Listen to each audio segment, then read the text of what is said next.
키아즘 성경 목회연구원을 찾아주신 구독자 여러분 안녕하셨습니까? 저희 키아즘 성경 목회연구원은 계속해서 성경에 나타나는 하나님의 말씀을 키아즘 구조로 분석, 해석하여 여러분들과 함께 은혜를 나누고 있습니다. 오늘 저희 여러분들과 함께 할 수 있는 이 시간이 하나님 앞에 큰 영광이요 또 은혜이며 성령의 충만한 시간이 되시기를 간절히 소망합니다. 이 영상이 여러분들에게 많은 도움이 되기를 바랍니다. 목회자에게는 설교에 도움이 되고 그리고 신학생들에게는 성경을 연구하는데 많은 도움과 영향력이 되었으면 좋겠고 또 성도들에게는 성경을 이해하고 성경을 올바로 보는데 도움이 되었으면 좋겠습니다. 이 영상이 모쪼록 여러분들에게 많은 은혜가 되고 또한 이 영상이 다른 사람들에게도 전도의 도구가 되어서 널리 이 말씀이 전해져 갔으면 좋겠습니다. 그래서 한 생명이라도 더 하나님 앞으로 나오게 하고 또 구원의 길을 열어가며 생명의 말씀을 증거하기에 부족함이 없는 귀한 이 영상이 되었으면 좋겠습니다. 오늘은 제가 여러분들과 함께 나눌 하나님의 말씀은 에스겔서 5장 1절로 4절에 있는 말씀입니다. 그러면 제가 이 본문의 말씀을 먼저 봉독해 올리고 그 다음에 성경의 키아즘 구조라든지 분석 그리고 본문에 대한 내용의 이야기 또한 신학적인 메시지와 오늘날의 적용에 대한 문제를 여러분들과 함께 나누도록 하겠습니다. 너 인자야 너는 날카로운 칼을 가져다가 삭도를 삼아 내 머리털과 수염을 깎아서 저울로 달아 나누어 두라. 그 성읍을 에워싸는 날이 차거든 너는 터럭 3분의 1을 성을 안에서 불사르고 3분의 1은 성읍 사방에서 칼로 치고 또 3분의 1은 바람에 흩으라. 내가 그 뒤를 따라 칼을 빼리라. 너는 터럭 중에서 조금 내 옷자락에 싸고 또 그 가운데서 얼마를 불에 던져 사르라. 그 속에서 불이 이스라엘 온 족속에게 나오리라. 자, 에스겔서 5장 1절로 4절에 있는 본문의 말씀을 제가 봉독해 올렸는데 이 본문의 말씀의 키아즘 구조는 바로 이런 구조로 되어 있다는 것을 우리는 화면에서 볼 수가 있습니다. 자, 첫 번째 A는 선지자의 머리털과 수염을 깎는 그런 행동에 대한 문제가 나오고 마지막 4절에 A-는 일부를 다시 불태워 던진다라고 하는 그런 것을 통해서 A와 A-가 병행적인 관계를 갖습니다. 그리고 B는 머리털을 달아서 세 부분으로 나누고 그 소수의 머리를 보존하는 문제. 그래서 B와 B-를 우리가 병행적인 상황으로 보고 있습니다. 또 세 번째 C는 성읍 가운데서 불사르는 거고 그것을 바람에 흩어지는 것. 그래서 C와 C-가 병행을 이루면서 오늘 이 본문의 핵심은 무엇이냐면 바로 이 D가 본문의 핵심입니다. 그래서 성읍 주위에서 칼로 치는 것. 이것이 오늘 본문의 핵심 포인트가 되는 것이죠. 그러니까 이 오늘 말씀은 선지자 에스겔이 이 머리털과 수염을 깎아서 세 부분으로 나누어서 처리하는 그런 상징 행위를 통해서 이제 예루살렘에 임할 심판을 보여주는 그런 장면입니다. 특별히 그래서 이 구조는 우리가 심판의 상징의 행동, 그리고 분배, 그 다음에 심판의 새 형태, 그리고 남은 자, 그 다음에 다시 정결의 불, 이런 어떤 흐름으로 이 문장의 구성이 되어 있다라고 하는 것입니다. 그래서 이 심판과 보존이라고 하는 이 두 요소가 병행적으로 배열되어 있다고 우리는 볼 수가 있는 것입니다. 그러면 여기에서 이 본문이 여러분들에게 좀 더 이해를 돕기 위해서 키아즘 구조, 구성 내용에 대해서 조금 설명을 드리고 넘어가자면 자, 먼저 A에서는 이 선지자의 머리털과 수염을 깎는 그런 명령에 대한 이야기를 하고 있습니다.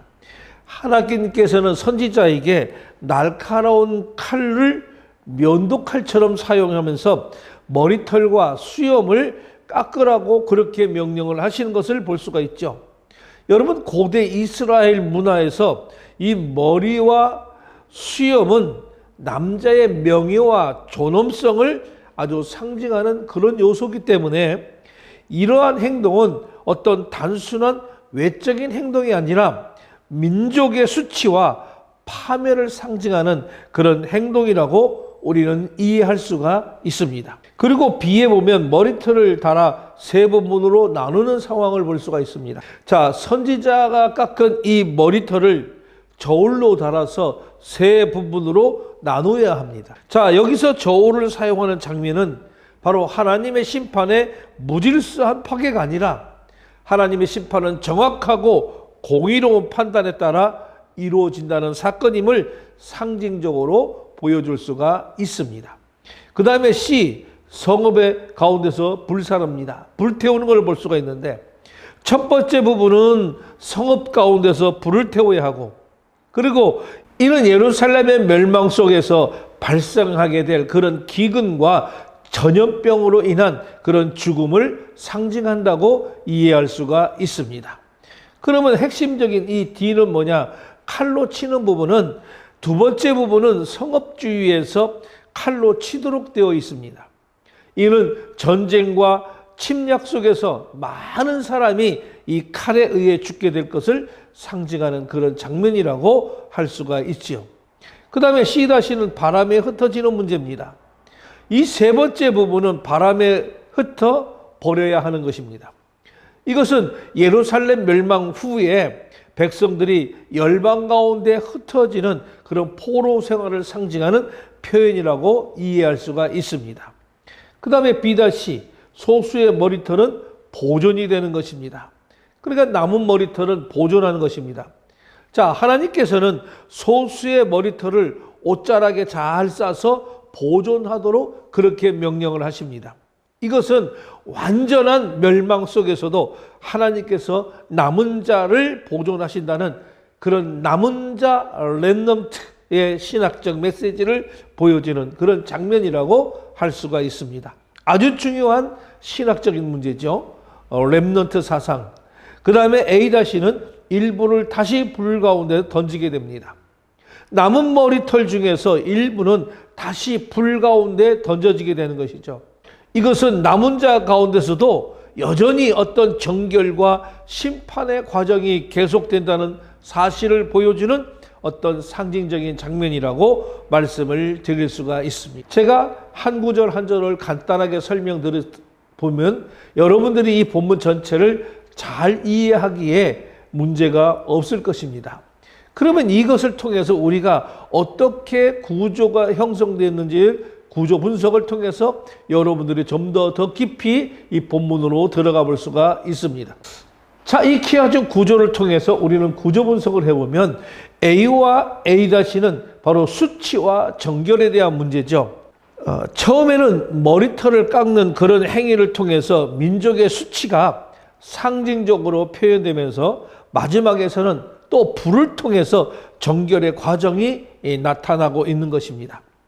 이러한 구조는 바로 심판이 단순한 파괴가 아니라 성결과 회복을 위한 하나님의 역사라는 사실을 우리들에게 잘 보여주기 때문에 A와 A-가 수치와 정결이라고 하는 그런 주제로 병명을 이룰 수가 있는 것입니다. 그리고 B와 B-를 보게 되면 남은 자의 신학이 강조되고 있는 것을 볼 수가 있겠죠.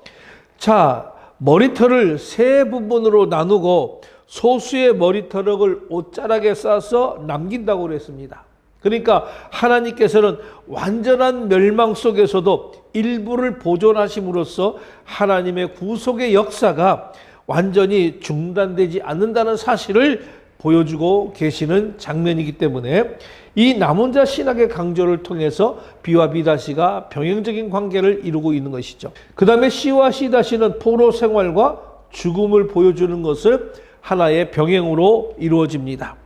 자, 첫 번째는 태우고, 이 태우는 것은 이거는 기근과 전염병으로 인한 죽음의 상징이라고 이야기했고, 세 번째는 바람에 흩어 버림으로 있어 백성이 흩어져 포로 생활을 상징하는 그런 표현을 갖고 있다. 그래서 C와 C-가 병행적인 관계를 이루고 있는 것이죠.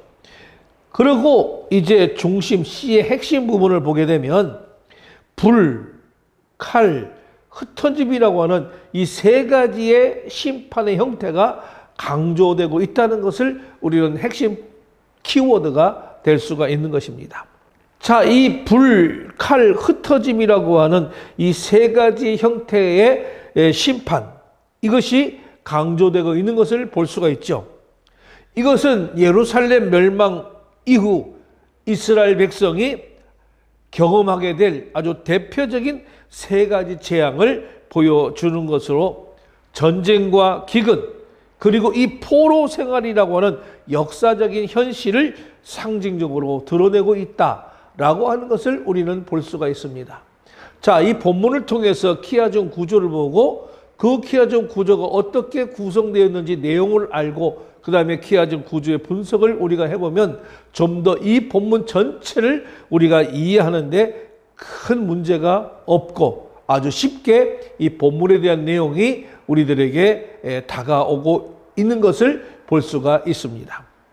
그래서 에스겔서 5장 1절로 이 4절의 말씀은 하나님께서 선지자 에스겔에게 매우 상징적인 행동을 명령하심으로 인해서 이제 예루살렘에게 임하게 될 심판을 어떤 시각적으로 보여주는 그런 장면이라고 말씀을 드릴 수가 있습니다. 하나님께서는 선지자에게 칼을 면도칼처럼 사용해서 머리털과 수염을 깎으라고 명령했는데 이러한 행동은 당시 문화 속에서 매우 큰 수치와 굴욕을 의미하는 그런 행위였기 때문에 이 상징은 바로 이스라엘 민족 전체에 경험하게 될 그런 비극적 운명을 강하게 보여주는 장면이라고 우리는 이해할 수가 있습니다. 선지자가 깎은 이 머리털을 세 부분으로 나누어서 각각 다른 방식으로 처리하는 행동은 바로 예루살렘 멸망 이후에 이스라엘 백성들이 겪게 될 이 세 가지의 운명을 상징적으로 드러내고 있습니다. 일부는 성읍 가운데 불을 타게 되는데 이것은 포위된 도시에 나타나는 그런 기근과 전염병으로 인해 많은 사람들이 죽게 될 것이라고 하는 그런 현실을 보여주는 것입니다. 또 다른 일부는 칼로 베어지게 되는데 이것은 전쟁 속에서 수많은 사람이 칼에 의해서 죽게 될 것이라고 하는 것으로 상징한다고 말씀을 드렸습니다. 그리고 나머지 바람에 흩어지게 되는 것은 이것은 이스라엘 백성들이 열방 가운데 흩어져서 포로 생활을 하게 될 그런 역사적 현실을 예언적으로 보여주는 그런 장면이라고 말씀을 드릴 수가 있습니다. 자, 그러나 이 심판 속에서도 하나님은 소수의 머리털을 옷자락에 싸서 보존하도록 명령하는 것을 우리는 설명을 했었습니다. 그래서 이 장면은 완전한 멸망 속에서도 하나님께서는 이 남은 자를 보호하신다는 사실을 보여주면서 하나님의 구속의 역사가 완전히 끝나지 않는다고 하는 그런 희망적인 메시지를 담고 있다고 우리는 이해할 수가 있습니다. 하지만 동시에 하나님께서는 그 남은 자 가운데서도 일부를 다시 불 가운데로 던지도록 명령을 하시는 것을 볼 수가 있겠죠. 이거는 남은 자 역시 정결과 연단의 과정을 통해야 한다고 하는 사실을 보여주는 그런 장면이라고 말씀을 드릴 수가 있습니다. 하나님께서는 단순히 어떤 생존을 허락하신 것에 그치지 않고 이 남은 자를 통해서 바로 새로운 거룩한 공동체를 이루어 가기를 원하시기 때문에 그렇습니다. 이것이 바로 렘넌트 사상입니다. 이것이 바로 렘넌트 신앙으로 우리가 이야기할 수가 있는 것이죠. 결론적으로 오늘 이 본문의 말씀은 하나님의 심판이 단순한 어떤 파괴가 아니라 죄에 대한 그런 공의로운 응답이요, 동시에 그 심판 속에서 하나님께서 남은 자를 통해서 새로운 역사를 이루어 가신다고 하는 이런 사실을 보여주는 아주 중요한 말씀이라고 정리할 수가 있습니다. 그러면 제가 이 오늘 본문의 말씀을 통해서 우리들에게 정말 도움이 되는 신학적인 메시지와 오늘날 우리들의 어떤 적용을 어떻게 하면 좋을까라고 하는 것을 제가 여러분들과 함께 나눠보도록 하겠습니다. 첫 번째로 우리가 신학적 메시지를 볼 수가 있습니다. 오늘의 이 본문은 앞에서도 설명드렸지만 하나님께서 선지자 에스겔에게 매우 상징적인 행동을 명령하심으로 인해서 이제 예루살렘에 임하게 될 심판의 성격과 의미를 드러내시는 그런 장면을 말씀드리고 있다고 했습니다. 하나님께서는 선지자에게서 칼을 사용해서 머리털과 수염을 깎으라고 명령하시고 그것을 세 부분으로 나누어서 불사르고 또 칼로 치고 바람에 흩어버리도록 하셨는데, 이러한 행동은 어떤 단순한 상징 행위가 아니라 이스라엘 공동체가 겪게 될 어떤 역사적 심판을 예언적으로 보여주는 그런 행위라고 이해할 수가 있습니다.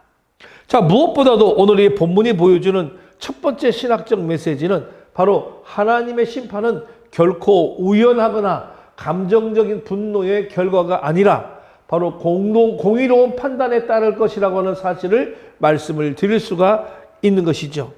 선지자가 머리털을 저울로 달아 나누는 이 장면은 매우 상징적인 의미를 지니고 있는데, 이것은 바로 하나님께서 심판을 하실 때 아무런 기준 없이 무작위로 하는 것이 아니라 공의와 질서 속에서 정확하게 판단하신다고 하는 사실을 보여주고 있기 때문입니다.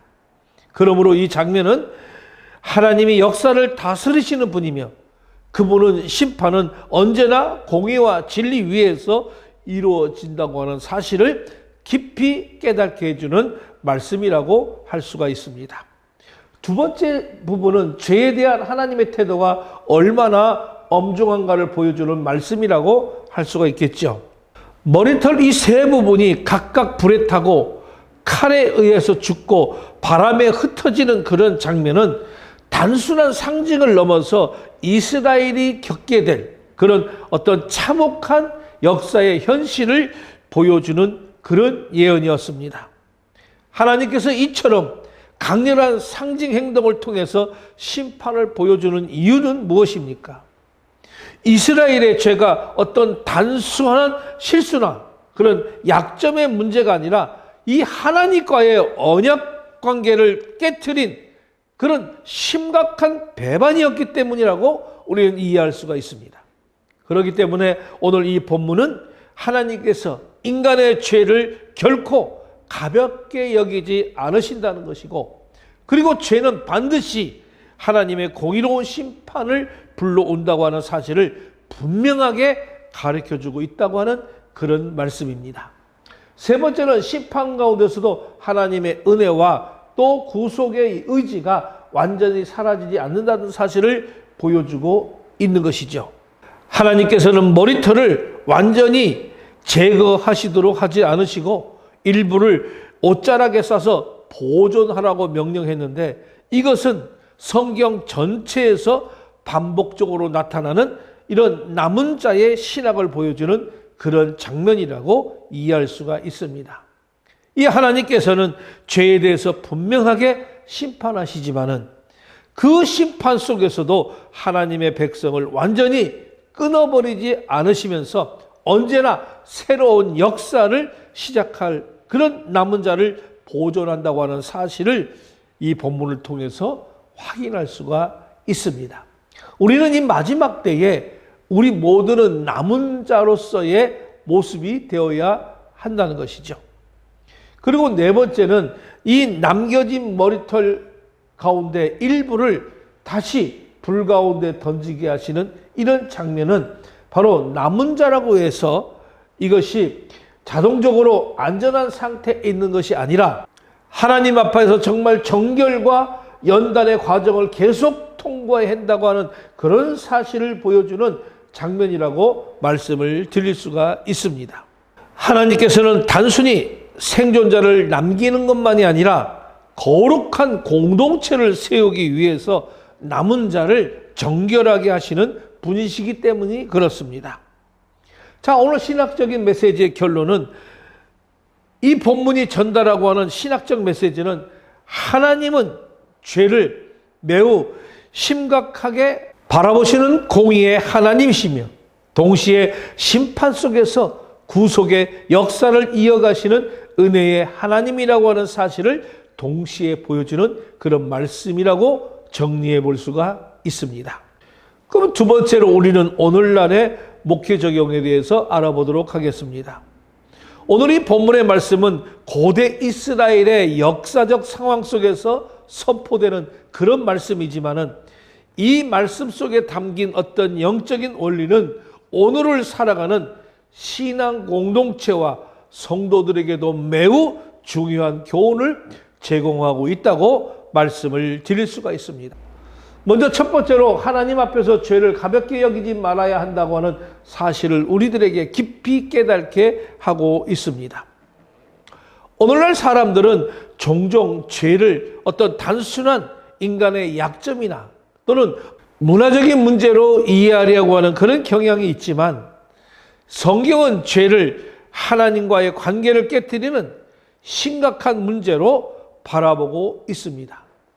이 에스겔에게서 보여주는 이 상징적인 심판의 장면은 바로 하나님께서 죄를 얼마나 엄중하게 여기신지를 매우 강하게 보여주고 있고, 이것은 오늘을 살아가는 우리들에게도 하나님 앞에서 이 자신의 삶을 진지하게 돌아보아야 한다고 하는 이런 영적 경각심을 일깨워 준다고 말할 수가 있습니다. 두 번째는 하나님의 심판 속에서도 하나님의 은혜는 여전히 역사하고 있다고 하는 사실을 기억해야 하는 것입니다.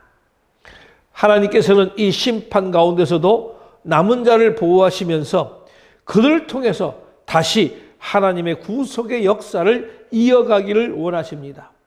이 사실은 오늘날 교회의 성도들에게 매우 중요한 그런 위로와 희망을 제공하는 말씀이라고 할 수가 있습니다. 우리는 때로는 시련의 혼란과 어떤 영적인 쇠퇴를 경험하게 되더라도 이 하나님께서는 언제나 자신의 백성을 보존하시면서 그를 통해서 새로운 역사를 이루어 가신다는 것을 기억할 필요가 있습니다. 그리고 세 번째로 하나님께서 남겨두신 사람들은 반드시 정결과 연단의 과정을 통과해야 한다고 하는 사실을 가르쳐 주고 있습니다. 하나님께서는 단순히 살아남는 사람을 찾는 것이 아니라 하나님 앞에서 거룩하게 살아갈 사람을 찾고 계신다는 것입니다. 그러므로 오늘날 신앙인들에게 아주 중요한 질문이 있습니다. 우리가 살아남는가? 아니라 우리가 하나님 앞에서 거룩하게 살아가고 있는가? 라고 하는 질문의 말씀을 드리고 싶습니다. 오늘 이 목회 적용의 결론적인 이 본문의 말씀은 하나님께서 이 죄에 대해서 분명하게 심판하시는 공의의 하나님이라고 하는 사실을 보여주면서 동시에 그 심판 속에서 남은 자를 통해서 이 구속의 역사를 이어가시는 은혜의 하나님이심을 우리에게 가르쳐 주고 있으면서 오늘을 살아가는 성도들은 이러한 하나님의 성품을 깊이 기억하면서 하나님 앞에서 거룩하고 정말 책임 있는 삶을 살아가야 한다고 하는 도전을 받게 된다고 말씀을 드릴 수가 있습니다. 지금까지 키아즘 성경 목회연구원과 페트라 신학 아카데미에서 전하는 키아즘 성경 해석이었습니다. 저는 김독주